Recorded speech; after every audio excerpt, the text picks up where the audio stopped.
مغيرەی کوڕی شەعبە هاوڵی پێغەمبەری خوایە صلی الله عليه وسلم لە کوفە ژیاوە و لەوێژ مردووە. ئەو گۆڕەی کە ئێستا شیعەکانە چنەی پەرستن و سوژدەی بۆ بن و عیبادەتەکەن لە پاڵیا، ئەو گۆڕی مغیرەی کوڕی شوعبەیە لە ئەسڵا. ئەوان لێیان تێک چووە وازانی ئیمامی عەلیە. جا لە هەمووی سەیرتریش یعنی شیعەکان دوژمنێکیان هەبێ مغیرەی کوڕی شوعبەیە. کەژی سبحان الله خوای پەروەردگار تاقی کردوونەتەوە بۆی قەبرەکەی پەرستن. چون هەموو پەرستنێ بۆ قەبرەکەی یەکەن. وازان عەلیە. عەلیش حەسەن یعنی ناشتوێتی. حەسەنیش لە سەردەمی خۆیان کە ناشتی لە شوێنێک ناشتی کەس نەیزانی کوێیە.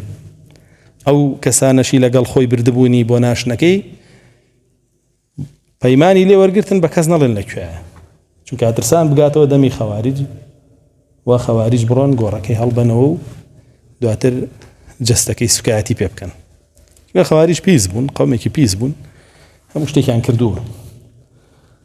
چونکە ئەوەشی کە کوشتی کێ بوو هەر خەواریج بوو، عەبدوڕەحمانی کوڕی مینجەم بوو. بۆچی کوشتی؟ خەڵک لەوانەیە وا بزانێت لەسەر دین بووە، لەسەر دین نەبووە.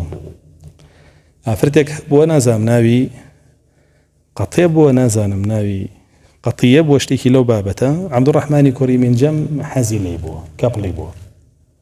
ئافرەتەکەم بیر چۆتەوە، ڕۆژە بیرم کەوتەوە بە جوانی ئەیڵێم یا لە دەرسێکی تر و بابەتێکی ترە باسیەکەین. کەپڵی بووە، زۆری حەز لێ بووە. ئیترەویش وتێتی شوو پێ ناکەم تا سەری عەلی نەپەڕێنی. ترم دوای هێنای بە دینی فرۆشتەوە کە شمشێرەکەی دا بە سەری ئیمامی عەلیە. جا سوبحان الله خەواریجانەی سەر بڕۆ سەریان کە لە ژێرەوەمی کەپڵووی نیەکن لە فەیسبووکیش. ئەبڕۆ تەماشایان کە ئەمیان بەیەکەوە گرێ دراونەتەوە، هەمووشیان ڕێککەوتون لەسەرەوەی کە ئەبێت تۆ جیاتیەوە بکەی جا من کەپڵایەتی دەکەم. هەروەکو عەبدوڕەحمان و کەپڵەکەی دنکەکەی. ئەوە حەقیقەتیانە تا ئەمڕۆژ بەردەوام هەر لەسەر فعلەشن. یعنی بۆیە سیرتان لێ نەیە کە بینی هەمویان زۆر تەبیعی لە فەیسبووکا بەیەکەون، لە ئینستاگراما بەیەکەون، لە چاتە ئەمە خۆ خەلوەیە، ئەمە دروست نییە. هاوڕێن و ڕەفیقن و قساکەن و لایکیەکەکەن و دڵ بۆ یەکدانێن و گوڵ بۆ یەکدانێن. ئەمە لە عەبدوڕەحمانەوە ناویان ئەی جواب بووە.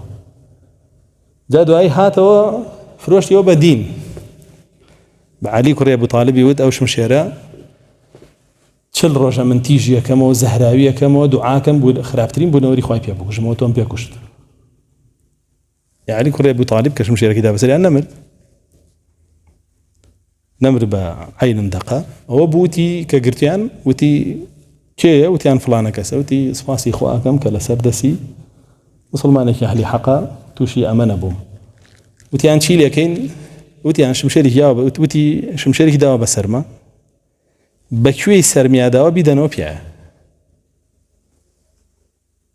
هەر شمشێرەکەی خۆی یانەوە بۆ جێگای سەریا کە یابووی بەسەری ئیمامی عەلیە. ئەوە لێ نەبرد خۆی مرد پێش ئیمامی عەلی. سوبحان الله شمشێرەکە کێ پێ مرد؟ خراپترین بوونەوەری خوا کە خۆی بوو. چونکە ڕەسوڵ الله صلی الله علیه وسلم فەرمێ ئەشقاترین ئینسانی سەر زەویە زانێ کێیە؟ هەر بە عەلی خۆی فەرمێ کێیە؟ ئەڵێ ئەوەی حوشترەکەی ثەمودی سەربڕی و ئەوەی تۆ ئەکوژێ. یعنی خراپترین بوونەوەری سەر زەوی ئەوەیە کە خۆیەتی و دوعاکەشی خۆی گرتەوە. عەلی مودەتێ دوا ئەوە بە تەئسیری زەهرەکە مرد، بەڵام خۆی شمشێرەکە یەکسەر دەماغی تەقان و کوشتی لە عەینن جێگایە، بۆیە خۆی پێمرد. ئیتر دوای حەسەن بردی بۆی قەبرەکەی هەڵنەدەنەوە و وەکو سوکایەتی پێنەکەن شاردیەوە لە جێگایەکە کەس نەزانێ. دواتر کە مغیرە مرد بە مرۆری زەمن، چونکە مغیرەش عەینەن شت شیعە لەو ناوە هەبوو و دوژمنی بوون، ئەویش بە دزیەوە کرا بە ژێر خۆڵەوە.